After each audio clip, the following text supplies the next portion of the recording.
picture a scene for a moment. You walk through the front door, head down the hall, and you step into a bedroom. Okay. Now look at the walls.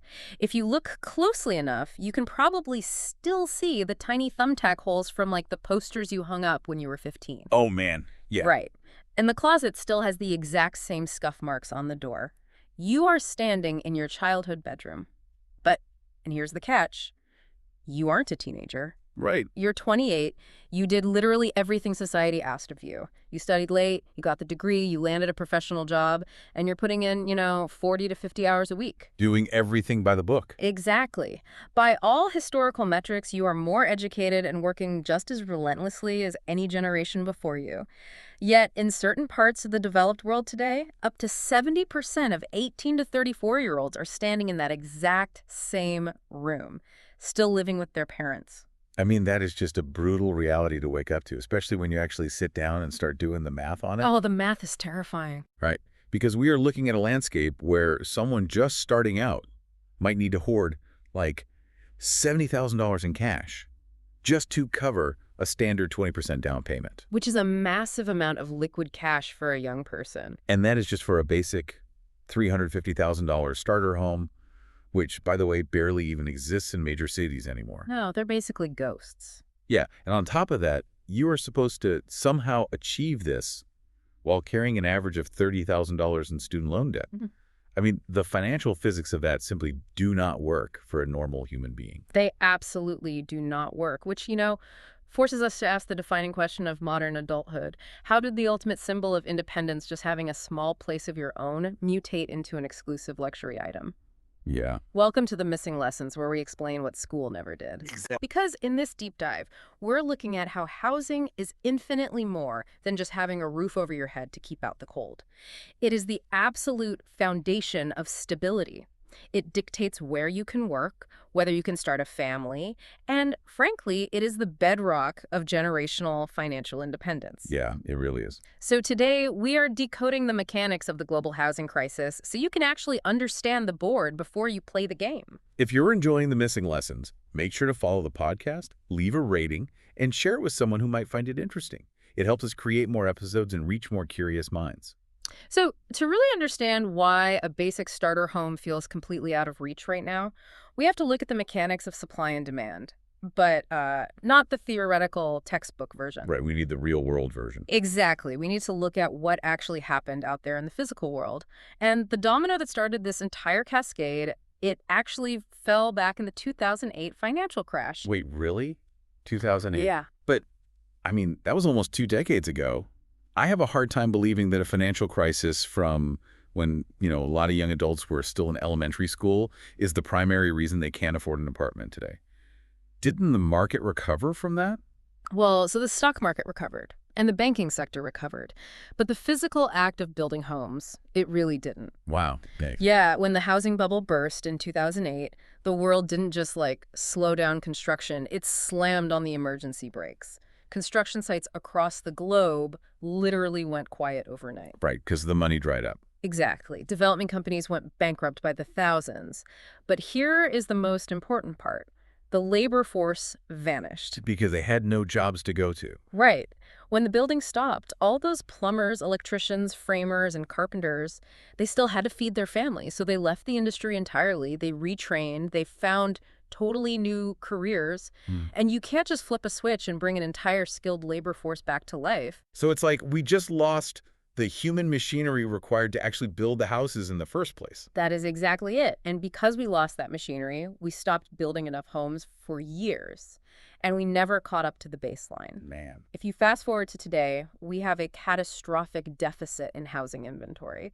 In the United States alone, we are missing 1.5 million housing units. 1.5 million. Yeah, and in Europe, the shortfall is even more severe. It's sitting at 2.25 million missing units. Oh, wow.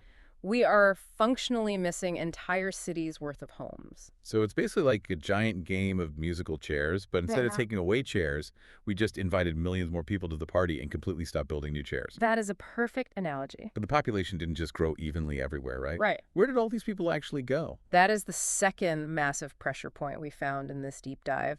While construction was stalling out, demographics were rapidly shifting. The global economy became intensely centralized around major metropolitan areas. Right, everyone moving to the big cities. Exactly. Everyone flocked to the same exact cities, searching for jobs, tech hubs, modern amenities. In just a single decade, urban populations in the U.S. surged by 7.4%. Which is huge for a city's infrastructure. It's massive, and it created this bizarre, highly concentrated geographic imbalance. So right now you can find rural homes sitting totally empty, literally depreciating in value, while demand in the cities has exploded into an absolute frenzy. Right. Millions of people are fighting over a handful of city blocks. And imagine the pandemic completely shattered whatever fragile recovery the construction industry was trying to make in those specific cities, right? Oh, it was the perfect storm. Just as developers were attempting to, scale up and meet this insane urban demand, global supply chains froze. You couldn't get lumber, steel prices went astronomical, and labor shortages became worse than ever. Yeah, the hole just kept getting deeper. Exactly.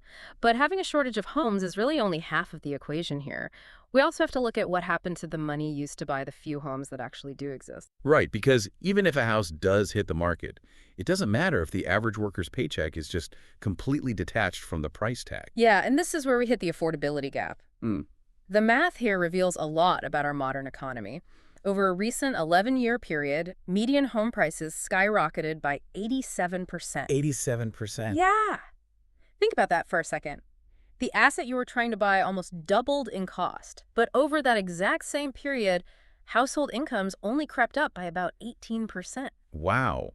So, I mean, the old advice of, just work harder, skip the coffee, and save a little extra, it's mathematically irrelevant here. Completely irrelevant. If the target is moving away from you at 87 miles an hour and you are only accelerating at 18 miles an hour, you are never going to catch it. It is a physical impossibility to close that gap purely through discipline. Your purchasing power is actively eroding. And just when buyers thought the math couldn't get more punishing, the cost of borrowing the money to bridge that gap completely inverted. Right, the interest rates. Exactly. For years, mortgage interest rates were historically low, hovering around 3%, but recently they jumped to 7%. Let's break that down, actually, because I think a lot of people hear, interest rates went up a few percentage points, and they don't really realize how violent that change is on a monthly budget. It's not just a minor fee, is it? Not at all. It fundamentally alters what you can afford on a day-to-day basis. Let's say you borrow $300,000. At a 3% interest rate, your principal and interest payment is roughly $1,260 a month. Okay. If you borrow that exact same amount at a 7% interest rate, your payment rockets up to nearly $2,000 a month. Oh, my gosh. That is a massive increase for the exact same house, just because the cost of the money itself got more expensive. And this specific mechanism, this jump from 3 to 7%, created one of the most fascinating and destructive phenomena in the modern housing market. So this is what? The lock-in effect. Oh, I've heard of this. This is the idea that current homeowners are basically trapped by their own good luck, right? Yes, it is literally like wearing golden handcuffs. Right now, roughly half of all current homeowners have a mortgage rate locked in at 4% or below. Because they bought before the spike. Right, they secured those historically cheap rates years ago. So imagine a family living in a modest 2-bedroom home. They just had their third child, they're completely out of space, and they desperately want to move to a larger house. Makes sense. But they look at the current market and they realize that if they sell their current home and take out a new mortgage at 7%, their monthly payment would double, even if they bought a house of the exact same value. Wow. I mean, let's just ask the listener right now. Would you sell your house and voluntarily give up a cheap 3% monthly payment just to move and take on a 7% payment? No one in their right mind would do that. Right. So they literally cannot afford to buy their own house at today's rates, which means they look at the math, realize moving would ruin them financially, and they just decide to stay put. Exactly. Nobody is selling. People are choosing to live in cramped conditions rather than surrender a 3% mortgage. And this entirely freezes the resale market. The inventory just vanishes. Yeah. The existing homes that traditionally cycle through the market, the starter homes that older families move out of so younger people can move in, they are locked away in a vault. Okay, let me challenge this for a second, though. If I am a real estate developer and I'm looking at a city with millions of desperate buyers, record high prices, and zero existing inventory, I'm seeing a gold mine, right? Oh, a massive gold mine. So why isn't capitalism just solving this? Yeah. Why don't developers just roll in with bulldozers, buy up land, and flood the market with new, affordable townhomes to capture all that demand? Because it is essentially illegal to do so in the places where housing is needed most. Wait, illegal? Yeah, and this brings us to the invisible roadblocks. We're talking about local zoning laws and the politics of NIMBYism, which, if you don't know, stands for not in my backyard. Right, but how does a local law prevent someone from building a house if they own the land? Well, it dictates exactly what type of structure can exist on that land. In a vast majority of North American cities, and honestly many places globally, the law mandates that only single-family detached homes can be built on large residential plots. Okay. They outright ban the construction of duplexes, triplexes, townhomes, or smaller, dense starter units. So you literally just aren't allowed to build them? Nope. A developer might look at a 1-acre lot near a transit hub and say, hey, I could build 6 affordable townhomes here, which would house 6 young families. It sounds great. Right, but the local government steps in and says, no, by law, you are only allowed to build one giant, sprawling luxury home here. It artificially strangles density. But why would a city council actively block density? Don't they want more housing to lower costs for their residents? They want lower costs, in theory. But city councils are elected by the people who already live there. The homeowners. Exactly. And the people who already live there, the homeowners, they do not want more density. If you own a home, it is likely your biggest financial asset. Scarcity keeps the value of your asset incredibly high. So they protect it. Right.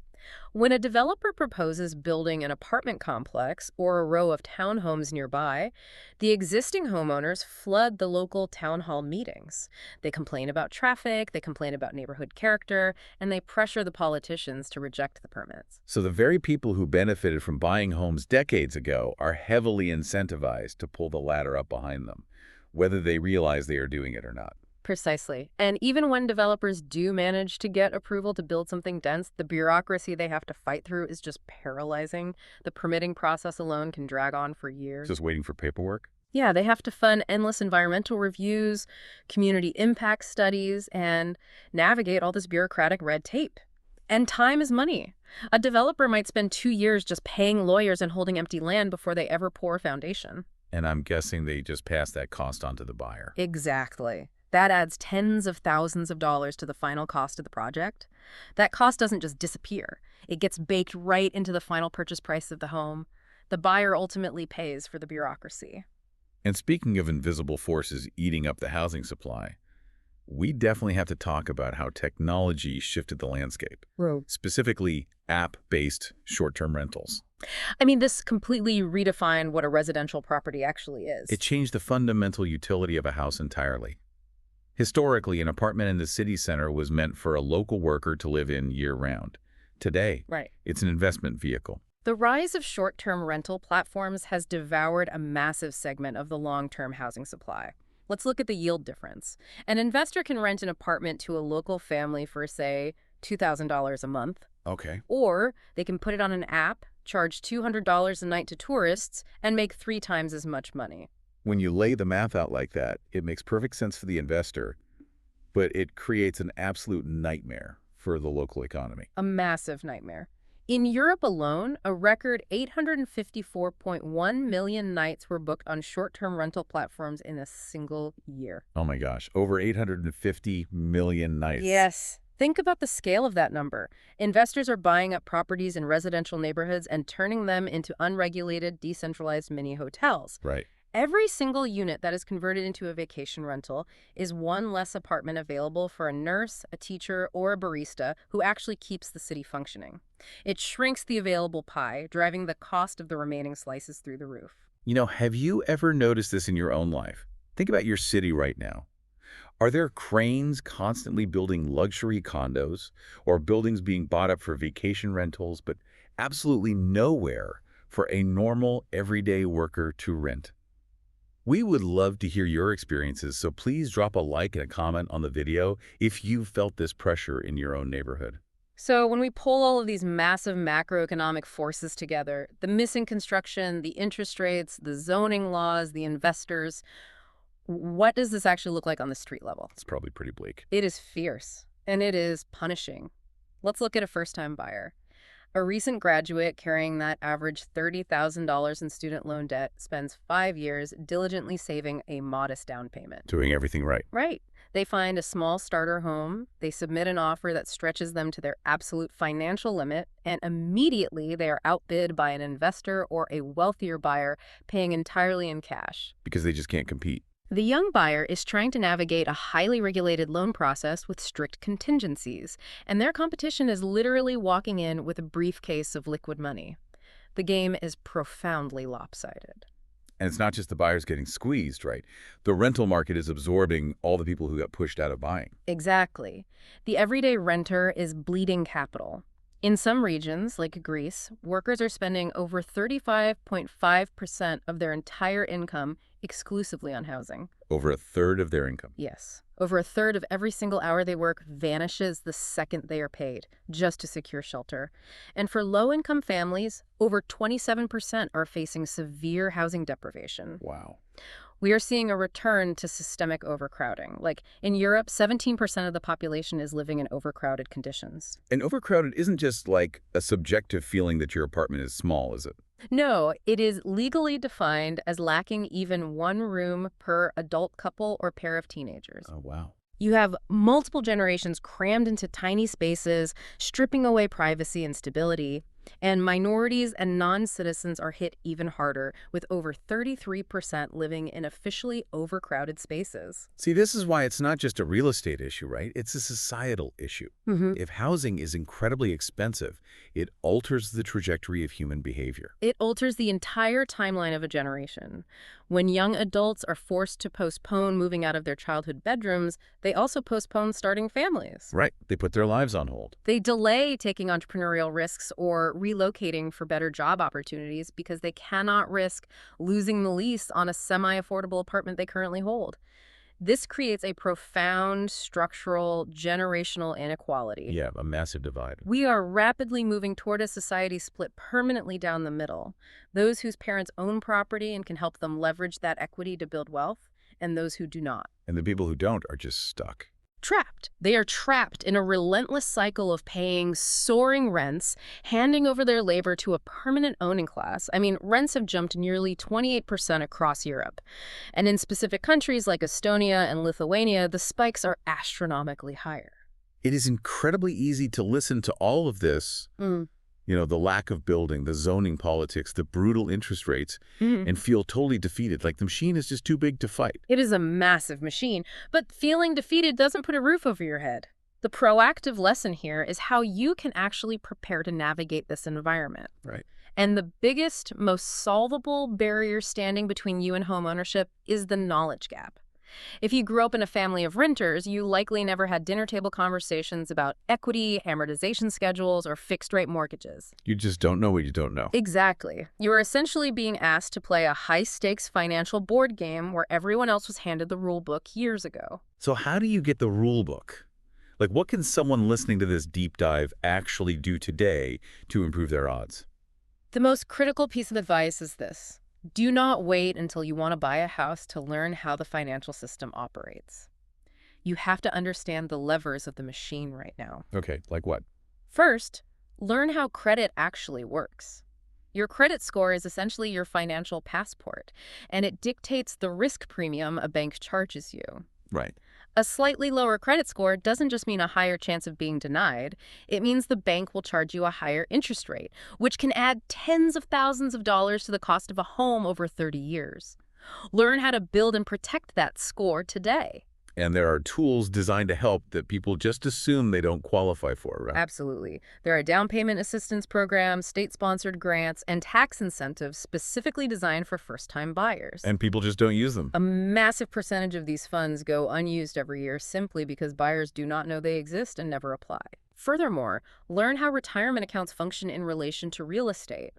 Normally, if you pull money out of 401k or a similar retirement account early, you are hit with massive tax penalties. Right. You never want to do that. But the system often includes exemptions, allowing you to withdraw funds penalty-free specifically for a first-time home purchase. This can unlock liquidity you didn't even realize you had access to. It's huge. You cannot personally fix global supply chains. You cannot change your local zoning laws overnight. But financial literacy, that is the one barrier you have absolute total control over. Here's a question for you.